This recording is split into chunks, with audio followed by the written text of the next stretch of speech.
Good morning student, all of you welcome to the social science online class of 10th standard. Today we will take the new lesson in economics, the first unit, development. In this lesson you will study about the following points: the nature and meaning of development and underdevelopment, indicators of human development, gender related development. Remember all of you, the few contents dropped this year.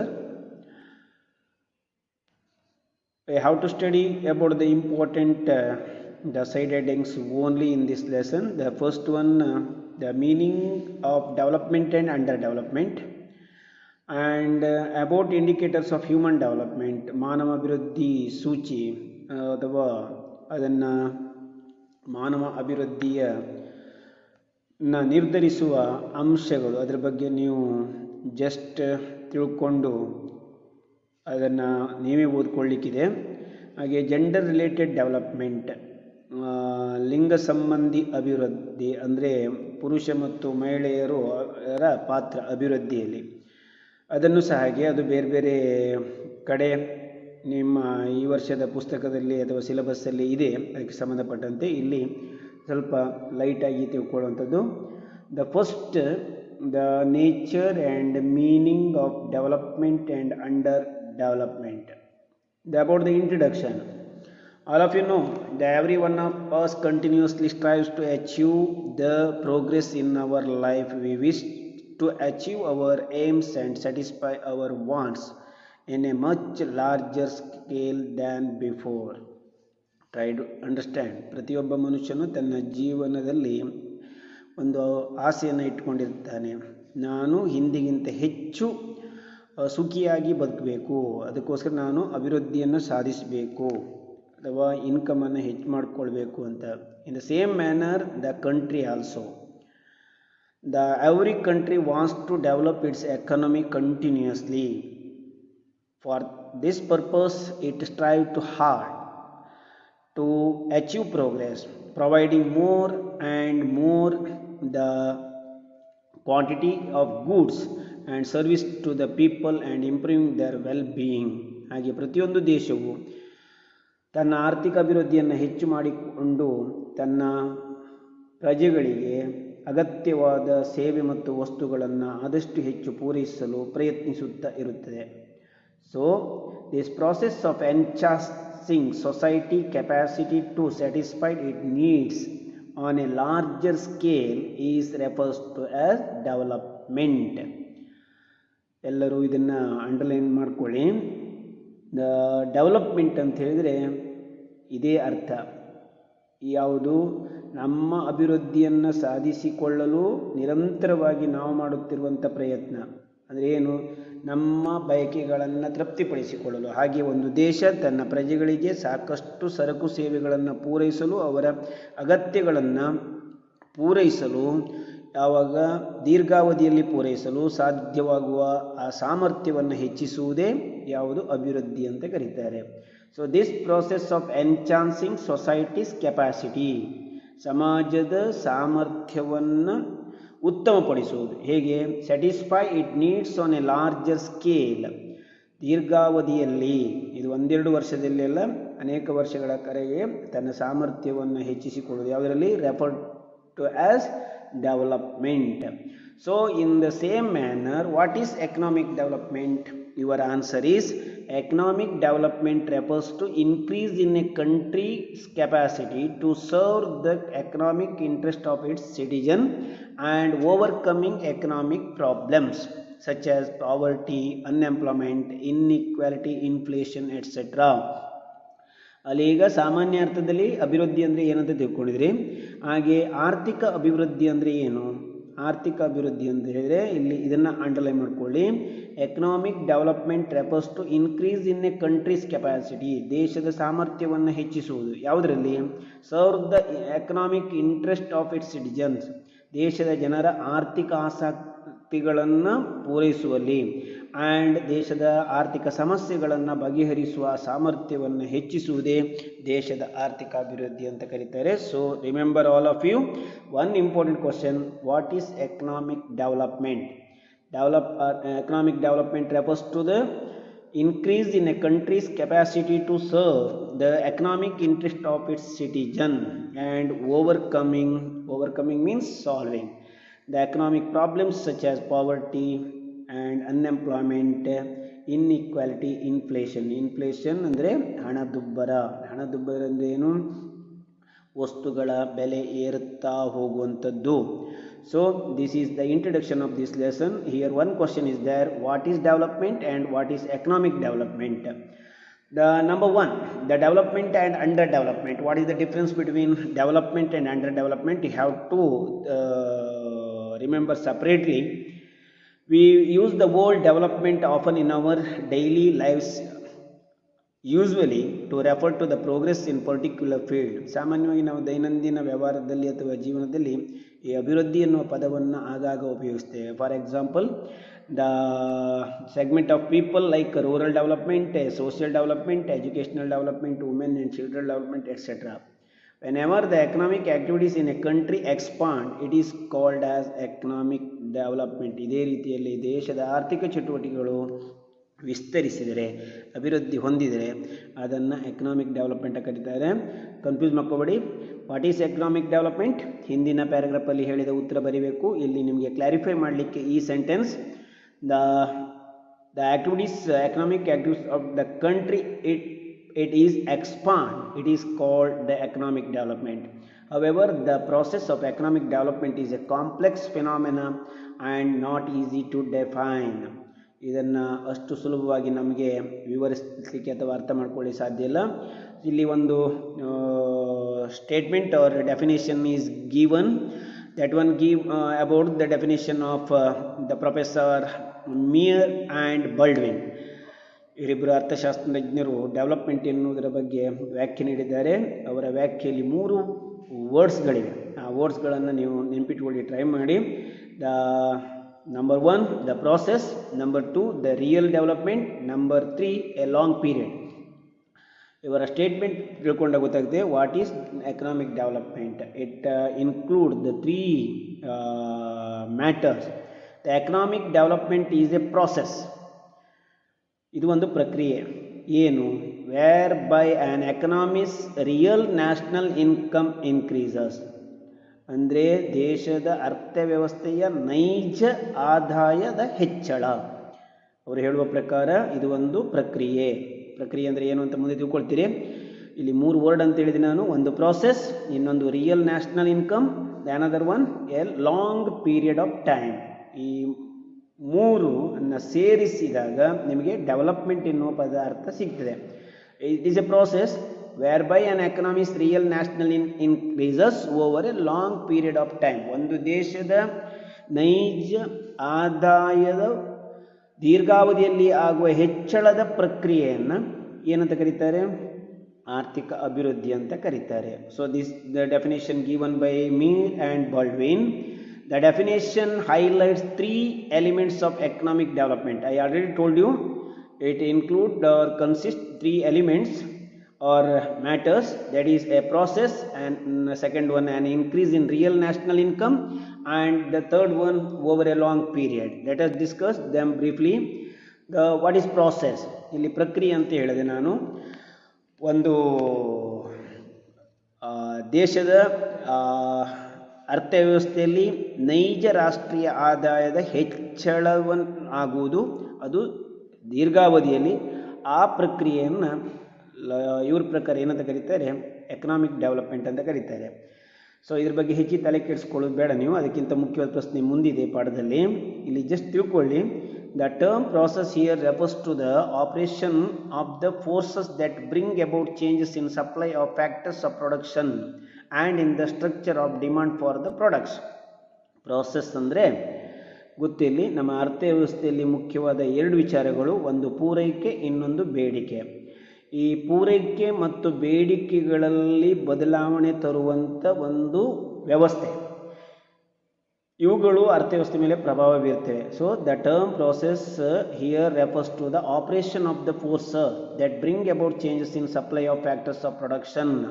Factors of production ನೀವು ಓದಿರ್ತೀರಿ 8ನೇ ಕ್ಲಾಸಲ್ಲಿ. ಉತ್ಪಾದನಾ ಅಂಗಗಳು 4 ಇವೆ. ಅವುಗಳೆಲ್ಲ ಪೂರೈಕೆಯಲ್ಲಿ ಆಗುವಂಥ ಬದಲಾವಣೆ, ಅದರ ರೀತಿಯಲ್ಲೇ and in the structure of demand for the products, ಈ ಉತ್ಪಾದನೆಯಾದ ಸರಕುಗಳಿಗೆ ಇರುವಂಥ ಬೇಡಿಕೆ, ಇವುಗಳಲ್ಲಿ ಆಗುವಂಥ ವ್ಯತ್ಯಾಸವನ್ನು ಏನಂತ ಕರೀತಾರೆ ಈ ನಮ್ಮ ಇವರ ಡೆಫಿನೇಷನ್ ಪ್ರಕಾರ process. So the changes in factor supply take place due to discovery of additional resource.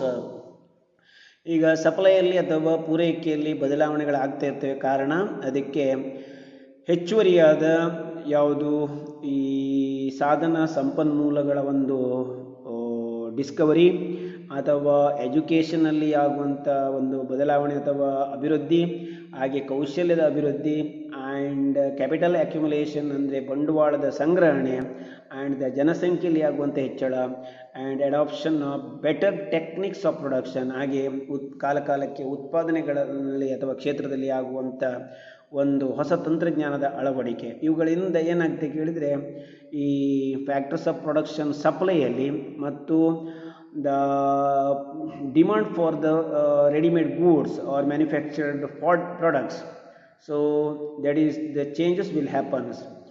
ನಿರಂತರವಾಗಿ ಬದಲಾವಣೆ ಆಗ್ತದೆ. ಈ ಬದಲಾವಣೆಗೆ ಅನುಗುಣವಾಗಿ ದೇಶದ ಅರ್ಥವ್ಯವಸ್ಥೆ ಬೆಳವಣಿಗೆ ಆಗಬೇಕು. ಇದನ್ನೇ ಪ್ರಾಸೆಸ್ ಅಂತ ಕರೀತಾರೆ. ಗೊತ್ತಿಲ್ಲ ನಿಮಗೆ? ಸಾಮಾನ್ಯ ಅಥವಾ ಭಾಳ ಸಿಂಪಲ್ ಆಗಿ ಹೇಳೋದಾದರೆ ದೇಶದ ಅರ್ಥವ್ಯವಸ್ಥೆಯಲ್ಲಿ ಪೂರೈಕೆ ಮತ್ತು ಬೇಡಿಕೆಗಳಲ್ಲಿ ಆಗುವಂಥ ಒಂದು ಬದಲಾವಣೆ. ಇತ್ತೀಚೆಗೆ ಈಗ ಯಾವುದು ಈ ಪೂರೈಕೆಯಲ್ಲಿ ಯಾಕೆ ಬದಲಾವಣೆ ಆಗ್ತಿದೆ ಕೇಳಿದರೆ ಇಲ್ಲಿ ಕೆಳಗೆ ಅಂಶಗಳನ್ನು ಕೊಟ್ಟಿದ್ದಾರೆ. ಅದರ ಮೇಲೆ ಪ್ರಭಾವ ಬೀರುವ ಅಂಶಗಳು: additional discovery of additional resources, education and skill development, capital accumulation and population growth, adoption of better techniques in production etc. So demand for product changes due to, ಅದೇ ರೀತಿ ಬೇಡಿಕೆಯೂ ಸಹ ಬದಲಾವಣೆಗೊಳ್ಳುತ್ತದೆ. ಕಾರಣ the change in size and composition of population, ಜನಸಂಖ್ಯೆಯಲ್ಲಿ ಆಗುವಂಥ ಹೆಚ್ಚಳ ಅಥವಾ ಕಡಿಮೆ, level and distribution of income, ಜನರಲ್ಲಿ ಇರುವಂಥ ಆರ್ಥಿಕ ಮಟ್ಟ ಅಥವಾ ಆದಾಯದ ಮಟ್ಟ ಮತ್ತು ಅದರ ಹಂಚಿಕೆ, ಹಾಗೆ ಜನರ ಅಭಿರುಚಿ, ಇವುಗಳನ್ನು ಅವಲಂಬಿಸಿರ್ತದೆ. ನೀವು ಹೆಚ್ಚು ಹಣ ಇದ್ದರೆ ಹೆಚ್ಚು ವಸ್ತುಗಳನ್ನು ಕೊಂಡ್ಕೊಳ್ಬೋದು. ಹಾಗೆ ನಿಮಗೆ ಇಂಥದೇ ವಸ್ತು ಬೇಕು ಅಂತ ಹೇಳಿದಾಗ ನೀವು ಆ ವಸ್ತುವನ್ನು ಹೆಚ್ಚು ಕೊಂಡ್ಕೊಳ್ತೀರಿ. ಹಾಗೆ ಒಂದು ದೇಶದಲ್ಲಿ ಜನಸಂಖ್ಯೆ ಜಾಸ್ತಿ ಇದ್ದರೆ ವಸ್ತುಗಳ ಅನುಭೋಗ ಜಾಸ್ತಿ ಆಗ್ತದೆ, ಆಗ ಆ ವಸ್ತುಗಳಿಗೆ ಡಿಮಾಂಡ್ ಜಾಸ್ತಿ ಆಗ್ತದೆ. ಸೊ ಒಂದು ದೇಶದ ಜನರ ಬೇಡಿಕೆ ಯಾವುದನ್ನು ಅವಲಂಬಿಸಿದೆ ಕೇಳಿದರೆ ಈ 3 ಅಂಶಗಳ ಮೇಲೆ. ಹಾಗೆ ಜನರಿಗೆ ಪೂರೈಕೆಯಾಗುವ ಅಥವಾ ಸಪ್ಲೈ ಆಗುವ ವಸ್ತುಗಳ ಪ್ರಮಾಣ ಯಾವುದನ್ನು ಅವಲಂಬಿಸಿದೆ ಕೇಳಿದರೆ ನಾನು ಮೇಲೆ ಹೇಳಿದ ಅಂಶಗಳು. This is called process. And what is real national income? Here very important one more question is there. All of you know the national income. What is national income? First you have to try to know about the national income. National income ಅಂದರೆ ಏನು ಅದನ್ನು first ತಿಳ್ಕೊಳ್ಳಿ. ಆಮೇಲೆ real national income, ಇಲ್ಲಿ 2 question ಇದೆ, confuse ಮಾಡ್ಕೋಬೇಡಿ. National income is the total value of all goods and services produced in a country during 1 year. ಯಾವುದೇ ಒಂದು ದೇಶದಲ್ಲಿ 1 ವರ್ಷದ ಅವಧಿಯಲ್ಲಿ ಉತ್ಪಾದನೆಯಾಗುವ ಸರಕು ಸೇವೆಗಳ ಒಟ್ಟು ಮೌಲ್ಯವನ್ನು ರಾಷ್ಟ್ರೀಯ ಆದಾಯ ಅಂತ ಕರೀತಾರೆ. It is not real national income, it is national income. ರಾಷ್ಟ್ರೀಯ ಆದಾಯ ಎಂದರೇನು ಕೇಳಿದರೆ ನೀವು ಈ ಉತ್ತರವನ್ನು ಬರೀಬೇಕು, ಗೊತ್ತಿರಲಿ. ಒಂದು ದೇಶದಲ್ಲಿ 1 ವರ್ಷದ ಅವಧಿಯಲ್ಲಿ ಉತ್ಪಾದನೆಯಾಗುವ ಎಲ್ಲ ಸರಕು ಸೇವೆಗಳ ಮೌಲ್ಯ, ಅದು ಯಾವುದೇ ವಸ್ತುವಿನ ಉತ್ಪಾದನೆ ಇರ್ಬೋದು, ಯಾವುದೇ ಸೇವೆ ಉತ್ಪಾದನೆ ಇರ್ಬೋದು, ಅದು ಎಷ್ಟು ಮೌಲ್ಯವನ್ನು ಹೊಂದಿದೆ ಅದನ್ನೆಲ್ಲ ಲೆಕ್ಕ ಹಾಕ್ತಾರೆ. ಅದು ಆ ದೇಶದ ಆ ವರ್ಷದ ರಾಷ್ಟ್ರೀಯ ಆದಾಯ. So national income is the total value of all goods and services produced in a country during 1 year. It is an important measure of development. ಈಗ ದೇಶದ ಆರ್ಥಿಕ ಅಭಿವೃದ್ಧಿಯನ್ನು ಅಳೆಯುವಲ್ಲಿ ಇದು ಪ್ರಮುಖ ಪಾತ್ರವನ್ನು ವಹಿಸ್ತದೆ. Higher the national income, higher is the economic development and wise ವರ್ಸ. ಯಾವ ದೇಶ ಉತ್ತಮ ಆದಾಯವನ್ನು ಹೊಂದಿರ್ತದೋ ಅದು ಅಭಿವೃದ್ಧಿ ಹೊಂದಿದೆ ಅಂತ ಲೆಕ್ಕ. But the emphasis on the world real which refers to the purchasing power of income of the people of country. So here remember what is real national income. Real means or which refers to the purchasing power of income ಅಂದರೆ ಆ ದೇಶದ ಜನರ ಕೊಳ್ಳುವಿಕೆಯ ಶಕ್ತಿಯನ್ನು ಆಧರಿಸಿದ ಆದಾಯ. ಕೊಳ್ಳುವಿಕೆ, purchasing power of income, ಅಲ್ಲಿರುವ ಆದಾಯದಲ್ಲಿ ನೀವು ಎಷ್ಟು ಕೊಳ್ಳುವಿಕೆಯ ಶಕ್ತಿಯನ್ನು ಹೊಂದಿದ್ದೀರಿ ಅದನ್ನು ನೈಜ ರಾಷ್ಟ್ರೀಯ ಆದಾಯ ಅಂತ ಕರೀತಾರೆ. So remember all of you, what is real national income? Real national income, which refers to the purchasing power of income of the people of a country. Though all of you mark and note this the question and answer also, and also you have to note the question, what is national income? ಎರಡನ್ನು ನೀವು ಬರೆದಿಟ್ಕೊಳ್ಬೇಕು. The prices have tendency to rise over time. When you estimate the income based on the increased prices, the values or income are inflated. ನಿಮ್ಗೆ ಗೊತ್ತಿದೆ, ಯಾವಾಗಲೂ ಈ ಬೆಲೆ ಅಂತ ಹೇಳುವುದು ಬದಲಾವಣೆ ಗತಿಯನ್ನೇ ಹೊಂದಿರ್ತದೆ. ಹಾಗೆ ನಮ್ಮ ದೇಶದಲ್ಲಿ ನಮ್ಮ income based on the increased prices. So ನಾವು ನೈಜ ರಾಷ್ಟ್ರೀಯ ಆದಾಯವನ್ನು ಹೇಗೆ ಲೆಕ್ಕ ಹಾಕಲಾಗ್ತದೆ ಅಂತ ಹೇಳಿದ್ರೆ, ಆ ದೇಶದಲ್ಲಿ ಆ ವರ್ಷದ ಅವಧಿಯಲ್ಲಿ ಹೆಚ್ಚಳವಾದ ಬೆಲೆಯ ಆಧಾರದ ಮೇಲೆ, ಹೆಚ್ಚಳವಾದ ಬೆಲೆಯ ಆಧಾರದ ಮೇಲೆ ನಿಮ್ಮ ಕೊಂಡುಕೊಳ್ಳುವಿಕೆಯ ಶಕ್ತಿಯನ್ನು ಆಧರಿಸಿ ನಿಮ್ಮ ನಿಜವಾದ ಆದಾಯವನ್ನು ಲೆಕ್ಕ ಹಾಕಲಾಗ್ತದೆ. ನೈಜ ರಾಷ್ಟ್ರೀಯ ಆದಾಯಕ್ಕೂ ವ್ಯತ್ಯಾಸ ಇದೆ. ರಾಷ್ಟ್ರೀಯ ಆದಾಯ ಅಂತಂದರೆ ನೀವು ಒಂದು ದೇಶದಲ್ಲಿ ಒಂದು ವರ್ಷದ ಅವಧಿಯಲ್ಲಿ ಉತ್ಪಾದನೆಯಾಗುವ ಎಲ್ಲ ಸರಕು ಸೇವೆಗಳ ಮೌಲ್ಯ, ಅದರಲ್ಲಿ ಹಂಚಿಕೆಯಾದ ಆದಾಯ ಇದೆ ಜನರಿಗೆ, ಅವರನ್ನು ತಲಾದಾಯ ಅಂತ ಕರೀತಾರೆ. ಆ ತಲಾದಾಯದಲ್ಲಿ ನಿಮ್ಮ ಕೊಂಡುಕೊಳ್ಳುವಿಕೆ ಶಕ್ತಿ ಎಷ್ಟಿದೆ ಅದನ್ನು ಯಾವುದರಲ್ಲಿ ನಿರ್ಧಾರ ಆಗ್ತದೆ? ಆ ವರ್ಷದ ವಸ್ತುವಿನ ಬೆಲೆ ಯಾವ ರೀತಿ ಹೆಚ್ಚಳ ಆಗಿದೆ. ಉದಾಹರಣೆಗೆ ಕಳೆದ ವರ್ಷ 1 ಕ್ವಿಂಟಲ್ ಅಕ್ಕಿಗೆ ಫಾರ್ ಎಕ್ಸಾಂಪಲ್ 2,000 ಇದೆ ಅಂತ ಇಟ್ಕೊಳ್ಳಿ. ಅದು ಈ ವರ್ಷ ಏನಾಗಿದೆ, ಅದು 3,000ಕ್ಕೆ ಹೋಗಿದೆ. ಆಗ ನಿಮ್ಮ ಕೊಂಡುಕೊಳ್ಳುವ ಶಕ್ತಿ ಏನಾಗಿರುತ್ತೆ ಕೇಳಿದರೆ, ಕಳೆದ ವರ್ಷ ಆದರೆ 2,000, ಅದು ನಿರಂತರವಾಗಿ ಏರ್ತಾ ಅದು 3,000ಕ್ಕೆ ಬಂದಿದೆ. ಆಗ ನಿಮ್ಮ ಕೊಂಡುಕೊಳ್ಳುವ ಶಕ್ತಿ ಅಥವಾ ಬೇರೆ ವಸ್ತುವಿನ ಮೇಲೆ ಅಂತ ಅಕ್ಕಿ ಅದು ಅಗತ್ಯವಾದದ್ದು, ನಾವು ಎಷ್ಟೇ ರೇಟ್ ಹೆಚ್ಚಾದರೂ ಅದನ್ನು ಕೊಂಡುಕೊಳ್ಬೇಕು. ಆದರೆ ಇತರ ವಸ್ತುಗಳನ್ನು ತಗೊಳ್ಳುವಾಗ ಏನಾಗುತ್ತೆ ಕೇಳಿದರೆ, ನಾವು ಕೊಂಡುಕೊಳ್ಳುವ ಪ್ರಮಾಣ ಕಡಿಮೆ ಮಾಡ್ತೇವೆ, ಯಾಕಂದರೆ ಅದರ ಬೆಲೆ ಜಾಸ್ತಿ ಆಗಿದೆ. ಇದನ್ನೇ ನಿಮ್ಮ ನಿಜವಾದ ಆದಾಯ ಅಂತ ಹೇಳುವಂಥದ್ದು. So this one real national income. The long period, the increase in real national income should be sustained over a long period, say for 10 years or more. ಈ ಬದಲಾವಣೆ ಲಾಂಗ್ ಪೀರಿಯಡ್ ಅಂದರೆ ಈಗ ಪ್ರೊಸೆಸ್ಸಲ್ಲಾಗಲಿ ಅಥವಾ ನಿಮ್ಮ ಕೊಂಡುಕೊಳ್ಳುವ ಶಕ್ತಿಯಲ್ಲಾಗಲಿ ಅದು 1 ವರ್ಷ 2 ವರ್ಷದಲ್ಲಿ ಆಗುವ ಬದಲಾವಣೆ ಅಲ್ಲ. ಸುಮಾರು 10 ಅಥವಾ ಅದಕ್ಕಿಂತ ಹೆಚ್ಚಿನ ಅವಧಿಯಲ್ಲಿ ಆಗುವಂಥ ಬದಲಾವಣೆಯೇ ಇದು ಲಾಂಗ್ ಪೀರಿಯಡ್ ಅಂತ ಹೇಳ್ತೇವೆ. ಈ ಮೂರನ್ನು ನಾವು ಹೀಗೆ ಅರ್ಥ ಮಾಡಿಕೊಂಡಾಗ ದೇಶದ ಆರ್ಥಿಕ ಅಭಿವೃದ್ಧಿ ಅಂದರೆ ಏನಂತ ತಿಳ್ಕೊಳ್ಳಿಕ್ಕೆ ಸಾಧ್ಯ. ಅಲ್ಲಿ ತಿಳ್ಕೊಂಡ್ರೆ ಪ್ರಾಸೆಸ್ ಅಂದರೆ demand, the difference between demand and supply ಕಂಡೀಷನ್ನಲ್ಲಿ. ರಿಯಲ್ ನ್ಯಾಷನಲ್ ಇನ್ಕಮ್ ಅಂತ ಹೇಳಿದರೆ ನಿಜ ದೇಶದ ಆದಾಯದಲ್ಲಿ ನಿಮ್ಮ ಕೊಂಡುಕೊಳ್ಳುವ ಶಕ್ತಿಯನ್ನು ಆಧರಿಸಿದ ಆದಾಯ ಗೊತ್ತಾಯಿತು. ಅದು ಎಷ್ಟು? 1-2 ವರ್ಷದಲ್ಲಿ ಅಲ್ಲ, ಈ ಅತಿ ದೀರ್ಘ ಅವಧಿಯಲ್ಲಿ ಅಂದರೆ 10 ವರ್ಷಕ್ಕಿಂತ ಮೇಲ್ಪಟ್ಟ ಅವಧಿಯಲ್ಲಿ ಆಗುವ ಬದಲಾವಣೆ. ಆಗ ನಮಗೆ what is the meaning of economic development. So the Meier and Baldwin ಡೆಫಿನೇಷನಲ್ಲಿ 3 ಅಂಶಗಳಿವೆ. ಇದನ್ನು ಅರ್ಥ ಮಾಡಿಕೊಂಡ್ರೆ ನಮಗೆ ನಿಜವಾದ ಆರ್ಥಿಕ ಅಭಿವೃದ್ಧಿ ಅಂದರೆ ಏನಂತ ಗೊತ್ತಾಗುತ್ತೆ. ಸೊ ದ ಲಾಂಗ್ ಪೀರಿಯಡ್ ಆಯ್ತು. ಈಗ ನಿಮಗೆ ಮುಂದಿನ ವಿಚಾರ ನಿಮಗೆ ಬೇಡ, ಅದು ಬಿಟ್ಬಿಡಿ. Let us see the under development. ಅದ ಅನಭಿವೃದ್ಧಿ ಅಂದರೆ ಏನು? ಇಲ್ಲಿ ಗೊತ್ತಿಲ್ಲ ನಿಮಗೆ ಒಂದು ಪ್ರಶ್ನೆ ಬರ್ತದೆ, the features of under development. Development ಅಂತಂದರೆ ಎಲ್ಲವೂ ಇನ್ಕ್ರೀಸ್. ನೀವು ಯಾವುದೇ ತಗೊಳ್ಳಿ, for example national income, per capita income, stand of living, production, all are in increasing stage. But under development all are in decreasing stage. So the word underdevelopment denotes a backward and stagnant situation. ಗೊತ್ತಿಲ್ಲ ನಿಮಗೆ, ಇದು ಹಿಂದುಳಿದ ಹಾಗೂ ಅಥವಾ ನಿಂತ ಒಂದು ಅರ್ಥ ವ್ಯವಸ್ಥೆ. ಇದು ಕಂಟಿನ್ಯೂಯೇಷನ್ ಇರುವುದಿಲ್ಲ ಇದರಲ್ಲಿ. Where levels of living of people are low due to the low level of per capita. ಇಲ್ಲಿ ಫೀಚರ್ಸ್ ಕೊಟ್ಟಿದ್ದಾರೆ, 1 by 1 ನೆನಪಿಟ್ಕೊಳ್ಳಿ ಪ್ರಯತ್ನ ಮಾಡಿ. So under this economy the first feature, the living of people are low condition or stand of living ಅಂತ ಕರೀತಾರೆ. Number 2, low level of per capital income, lower productivity levels. Number 4, and high population growth. So these are the general features of underdevelopment economy. According to the United Nations, an underdeveloped country is one whose real per capita income is lower than that of the USA, Canada, Australia, Western Europe. ಗೊತ್ತಿಲ್ಲ ನಿಮಗೆ, under develop country ಈ USA, Canada, Australia ಮತ್ತು western ಯುರೋಪಿಗೆ ಹೋಲಿಸಿದರೆ ಅಲ್ಲಿನ ಅರ್ಥವ್ಯವಸ್ಥೆಯಲ್ಲಿ real per capital income, ನೈಜ ತಲಾ ಆದಾಯದ ಪ್ರಮಾಣ ಕಡಿಮೆ ಇರ್ತದೆ. ಆದ ಕಾರಣ ಅಂದರೆ ಅಲ್ಲಿನ ಜನರ ಕೊಂಡುಕೊಳ್ಳುವಿಕೆಯ ಶಕ್ತಿ ಕಡಿಮೆ ಇರ್ತದೆ. ಯಾಕೆ ಕಡಿಮೆ ಇರ್ತದೆ ಕೇಳಿದರೆ, ಅಲ್ಲಿನ ರಾಷ್ಟ್ರದ ಆದಾಯ ಕಡಿಮೆ ಆಗಿರುತ್ತೆ, ಜನರ ತಲಾ ಆದಾಯ ಕಡಿಮೆ ಆಗಿರುತ್ತೆ. ಆದ್ದರಿಂದ ಅವರಲ್ಲಿನ ಪರ್ಚೇಸಿಂಗ್ ಪವರ್ ಏನಾಗಿರುತ್ತೆ, ಕಡಿಮೆ ಆಗಿರುತ್ತೆ. So emphasis here is on the low level related to the advanced countries. However, since the underdeveloped nations are capable of underdevelopment and are making serious efforts to overcome their problem in low income and poverty, they are now called as developing countries. ಗೊತ್ತಿರಲಿ, ಈ ಉಳಿದ ದೇಶಗಳಿಗೆ ಹೋಲಿಸಿದರೆ ಈ ಅನಭಿವೃದ್ಧಿ ದೇಶಗಳು ಸತತವಾಗಿ ತಮ್ಮ ಅರ್ಥವ್ಯವಸ್ಥೆಯನ್ನು ಬಲಪಡಿಸಲು ಪ್ರಯತ್ನಿಸುತ್ತಾ ಇರ್ತವೆ.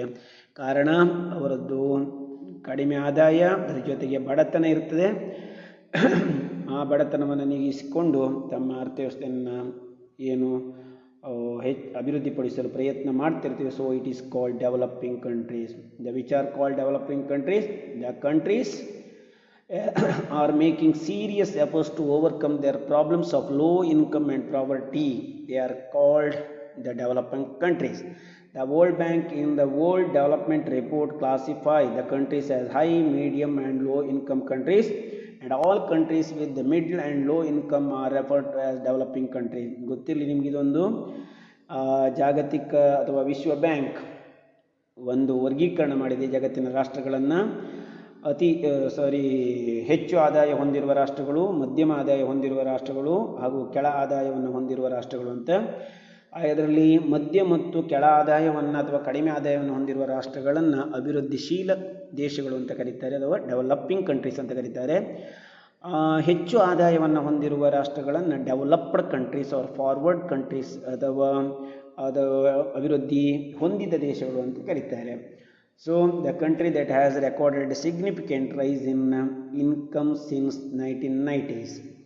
ಈಗ the very important question, the indicators of development. So I will continue in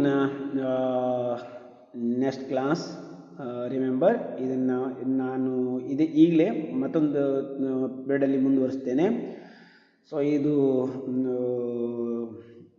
continue ಆದರೆ ವಿಡಿಯೋ ತುಂಬ ಲಾಂಗ್ ಆಗ್ತದೆ. ಆದ ಕಾರಣ ಇದನ್ನು ಕಟ್ ಮಾಡಿ ಮತ್ತೆ ಮುಂದುವರಿಸ್ತೇನೆ.